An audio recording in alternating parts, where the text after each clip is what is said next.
దేవునికి స్తోత్రం. Hallelujah. Praise the Lord. ప్రభు పరిశుద్ధ గణనామానికి మహిమ కలుగును గాక.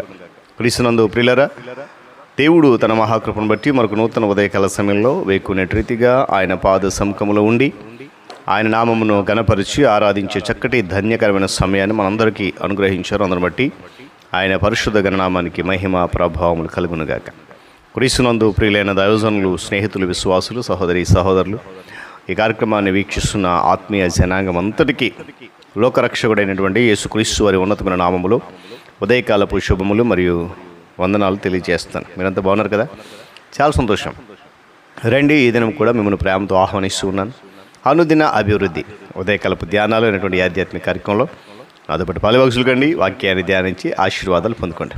బైబిల్స్ దగ్గరలోనే కదా, తెరచి చూడండి. లేని పక్షాన్ని చదివే మాట విని గ్రహించి వాక్య ధ్యానంలో పాలుభాగస్తులు కమ్మని మనం చేస్తూ నేటి దిన ధ్యానవాక్యంగా 2వ పేతురు పత్రిక 1వ అధ్యాయము 17వ వచనం నుండి ఒక మాటను నేను చదువుతూ ఉన్నాను. ఈయన నా ప్రియకుమారుడు, ఈయన యందు నేను ఆనందించుతున్నాను అను శబ్దము ఆయన యొద్దకు వచ్చినప్పుడు తండ్రి అయిన దేవుని వలన ఘనతయు మహిమయు ఆయన పొందెను. దేవుడు తన పరిశుద్ధ లేఖన మాటను మనకు దీవించును గాక. తలలోంచి కన్ను మూసుకుందాం. ప్రార్థన. మహాగణుడ, మహోన్నతుడ, సర్వాధికారి, స్తోత్రాలు. తిరిగి మనకు నూతన ఉదయకాల సమయంలో వేకునేటి రీతిగా నీ పాదసము నిలబడి మీ నామాన్ని గణపరిచి నీ మాటలు ధ్యానించగలిగే చక్కటి ధన్యత మా అందరికీ మీరు అనుగ్రహించినందుకు స్తోత్రాలు. నీ కృపాతిశయమును మాటలు చూపిస్తున్నందుకు కృతజ్ఞతలు చెల్లిస్తూ ఏదైనా దీవెనలతో నింపుతావని, ఆశీర్వదిస్తావని యేసు నామమున అడుగుతున్నాను మా తండ్రి. ఆమేన్. మంచిది ప్రియులరా, చదవని వాక్య భాగం మనందరూ తెలిసిందే. గడిచిన దినాల్లో చాలా సందర్భాల్లో మనం విన్నాం.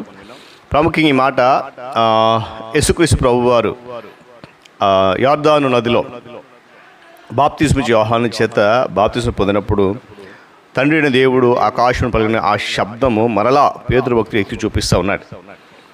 ఇక్కడ మనం గమనించినట్లయితే తండ్రికి ఉన్నటువంటి ఆధిక్యత, తండ్రి ఇచ్చినటువంటి ఘనత, తండ్రి ఇచ్చినటువంటి మహిమ ఏ విధంగా ఉంది.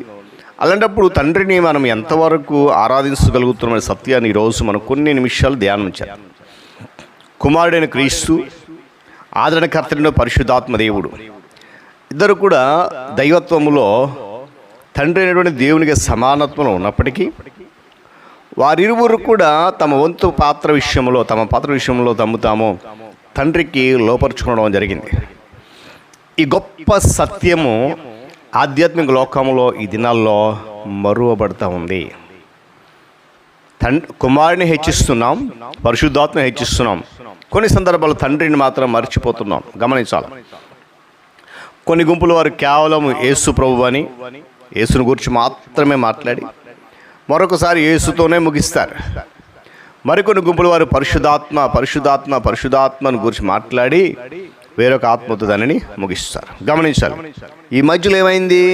తండ్రి మరువబడ్డాడు. వీళ్ళు గమనించండి. మానవాళి విమోచన కొరకు, పాపములో నలిగిపోతూ బంధకములు కట్టుబడిన వారందరి విమోచన కొరకు ఒక ప్రణాళికను సిద్ధపరిచిన వాడు చెప్పాలి తండ్రి అయిన దేవుడు. క్రీస్తు యేసు వారిని లోకంలోనికి పాపులను రక్షించడానికి వచ్చాడని మనం చదివినప్పటికీ కూడా తండ్రి అయిన దేవుని ద్వారానే ఈ లోకానికి ఆయన పంపబడ్డాడన్న విషయము మనం ఎప్పటికీ మర్చిపోకూడదు. విషయాన్ని కూడా జ్ఞాపకం పెట్టుకోవాలి. తండ్రి అయినటువంటి దేవుడు ఈ విమోచన ప్రణాళిక అనే దాన్ని సిద్ధపరిచినప్పుడు కుమారుడైనటువంటి యేసుక్రీస్తు ప్రభువారు దానిని అమలుపరిచాడు. ఆ విషయాన్ని కూడా మనం ఎప్పుడు కూడా మర్చిపోకూడదు. అంటే కుమారుడైన క్రీస్తు చేసిన ప్రతి పని వెనక ఆ ప్రణాళిక, ఆ ఉద్దేశం అనేది తండ్రి అయినటువంటి దేవుని గల సత్యాన్ని ఎప్పుడు కూడా మర్చిపోదన్న విషయాన్ని ఈరోజు మనం గుర్తుపెట్టుకోవాలి. పాపాలన్నీ కూడా ప్రాథమికంగా తండ్రి అయిన దేవునికి విరుద్ధం. అందుకంటే కదా లోకంలో ఉన్నదంతా కూడా శరీరాశ, నేత్రాశ, జీవపడమం, ఇవి తండ్రి వలన పుట్టినవి కావు, లోక సంబంధమైనవి అంటాడు. ఇప్పుడు గమనించాలి. కాబట్టి పశ్చాత్తాపం అనేది ప్రాథమికంగా తండ్రి అయిన దేవుని ఎదుట జరగాలి. అప్పుడు ఆయన కుమారుడు ముగించిన కార్యములో విశ్వాసం ఉంచడం ద్వారా, నమ్మకం ఉంచడం ద్వారా క్షమాపణ పొందుకుంటాం. హల్లెలూయా. యేసుక్రీస్తు ప్రభువారు మధ్యవర్తిత్వం ద్వారా తండ్రి అయిన దేవునికి మనకు మధ్యవర్తిగా ఆయన ఉండడం ద్వారా మనం ఏం చేయబడ్డామంటే దేవునితో సమాధాన పడగలిగామనే విషయాన్ని కూడా వాక్యం జ్ఞాపకం చేస్తుంది. మన ప్రభువును రక్షకుడైనటువంటి యేసుక్రీస్తునందు విశ్వాసము మనం తండ్రికి కుమారులుగా చేస్తుంది. గమనించాలి ఈ మాట. లోతైనటువంటి తండ్రి ప్రేమను బట్టి ఈ ఆధిక్యత మనకు అనుగ్రహించబడింది.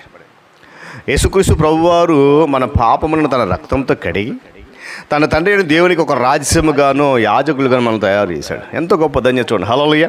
మరి అలాంటప్పుడు నువ్వు తండ్రిని ఎందుకు మర్చిపోతున్నావు? తండ్రిని ఎందుకు హెచ్చించట్లేదు?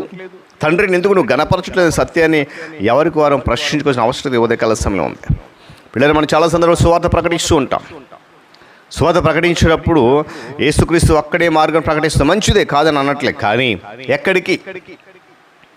యేసుక్రీస్తు మార్గమే, ఎక్కడికి వెళ్తాం అనే విషయాన్ని వివరించే క్రమంలో విఫలమైపోతున్నాం నేటి దినాన. యేసుక్రీస్తు ప్రభువారు తన తండ్రి వద్దకు వెళ్ళే మార్గము తానేనని చెప్పాడు. నేనే మార్గం అన్నాడు.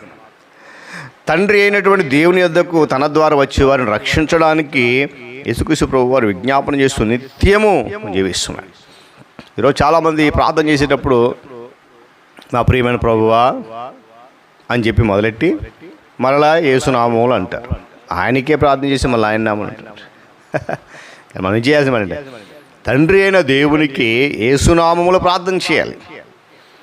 అందుకే ఈ లోకంలో ఉన్నటువంటి అన్ని నామముల కంటే కూడా ఆయన నామను హెచ్చించారు. ప్రతి మోకాలు వంగాలి ఆయన నామంలో, ప్రతి నాలుక ఆయనను ఒప్పుకోవాలి. అది దేవుని ఇచ్చినటువంటి ఆధిక్యత. గమనించాలి బిడ్డలారా. యేసుక్రీస్తు ప్రభువారిని హృదయంలోకి ఆహ్వానించు, ఆయన నా హృదయంలోనికి రమ్ము యేసు అని చెప్పి ఇలాంటి ప్రకటనలు అసంపూర్ణములు, అర్ధసత్యాలు. బైబిల్ ప్రకారం ఒక పాపి ప్రార్థన ఏంటనంటే ఎలా ఉండాలంటే, దేవా నేను నీకు వ్యతిరేకంగా పాపం చేశానయ్యా, నా పాప మార్గం విడిచి నీ వైపు తిరుగుతున్నాను కనుక నీ కుమారుడైనటువంటి క్రీస్తు నా కొరకు మరణించి తిరిగి మరలా పునరుద్ధరణుడే లేచాడని నమ్ముతా ఉన్నాను. ఆయన నామంలో నన్ను నీవు అంగీకరించినందుకు వందనాలు, ఆమేన్. అది ఒక పాట. అంతేగాని యేసుని హృదయం ఆహ్వానించు, ఆయన హృదయానికి రాము కాదు. గమనించాలి పిల్లలు, గమనించాలి. ఇలాంటి సమయంలో తన కుమారుని ఆత్మతో తండ్రి మన హృదయంలోకి పంపుతాడు కనుక మనము తండ్రి, దేవా, అబ్బా అని మొరపెడతాం. కాబట్టి ఎవరికాల సమయంలో తండ్రిని మనం మర్చిపోకూడదు.